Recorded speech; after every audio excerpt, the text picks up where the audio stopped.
এই দুনিয়ার জমিনে রোজাদারের দোয়া কি আল্লাহ বলছেন ইফতারের আগে কবুল করেন। তো আসতে বললেন, জোরে বলেন না সুবহানাল্লাহ।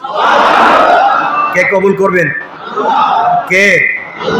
কেউ যদি রোজা রেখে আল্লাহর কাছে হাত উঠে আল্লাহ ফিরিয়ে দিবেন।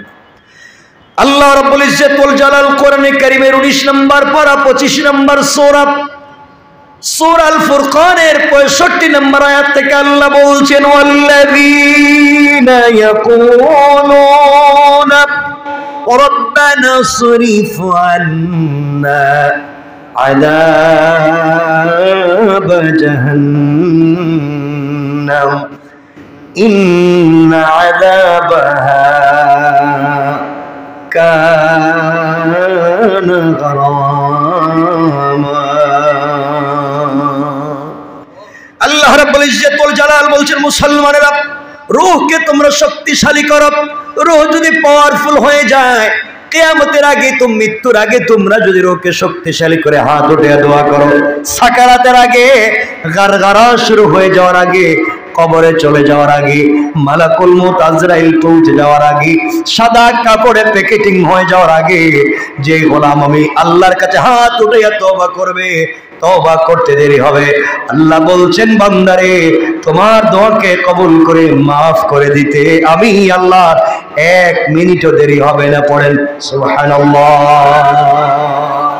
দোয়া কবুল করবেন কে? জোরে বলেন কে? আল্লাহ বলছেন তিনি রোজাদারের দোয়াকে কবুল করেন কয়ভাবে? 3 ভাবে। কয়ভাবে? আসতে বলবেন না, জোরে বলেন কয়ভাবে? আরো জোরে বলেন। রোজাদারের দোয়াকে আল্লাহ তাআলা কবুল করেন 3 ভাবে। আল্লাহ রাব্বুল ইজ্জত ওয়াল জালাল আত-তারগীব ওয়া তারহিব রাসূল পাক সাল্লাল্লাহু আলাইহি ওয়াসাল্লাম বলেছেন, ইন্না লিল্লাহি তাবারাকা ওয়া তাআলা উতাকাউ ফি কুল্লি ইয়াউমিন ওয়া লাইলাতিন ইয়ানি ফি রমাদান ওয়া ইন্না লিকুল্লি মুসলিমিন ফি কুল্লি ইয়াউমিন ওয়া লাইলাতিন দাওয়াতুন মুস্তাজাবাতুন।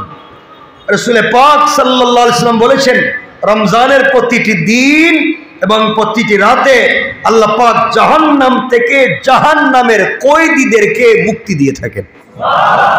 আরেকটু জোরে বলেন। যারা জাহান্নামের অনন্তকালের কয়েদী,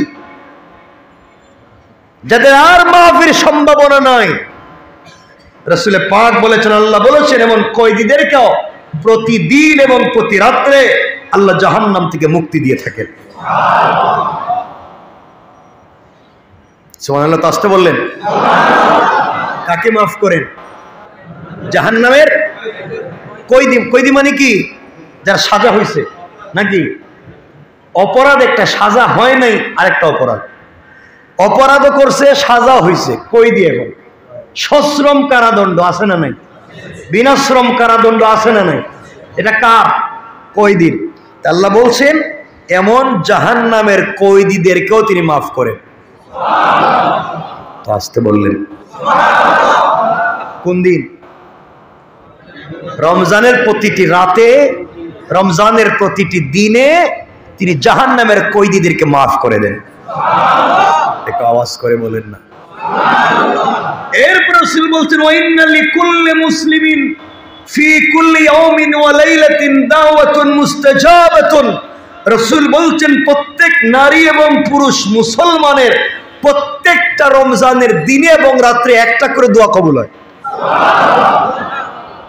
প্রত্যেকটা দিন এবং প্রত্যেকটা রাত একজন মুসলিম নরনারীর দোয়াকে আল্লাহ কবুল করেন। তাইলে একটা রোজা রাখলে আমাদের দোয়া কবুল হওয়ার কথা কয়টা? রাতে একটা। 30 দিনে কয়টা দোয়া কবুল হইতো? কথা বলেন না। তাহলে আপনার আমার 60টা দোয়া কবুল হইলে আর রিক্সা চালাইবার কথা ছিল? কথা কয় না। ভ্যান গাড়ি, চুরি, ডাকাতি এরপরে করে কেন? হ্যাঁ, কবুল হয় নাই। কি হয় নাই? কবুল হয় নাই। নিশ্চিত রমজানে আর কিছু হোক আর না হোক 60টা দোয়া কবুল না। সুবহানাল্লাহ। এটা বাদ দিয়ে দিন কেমন? প্রত্যেক দিনে একটা, প্রত্যেক রাতে একটা। কয়টা হইল? তাহলে 30 দিনে কয়টা?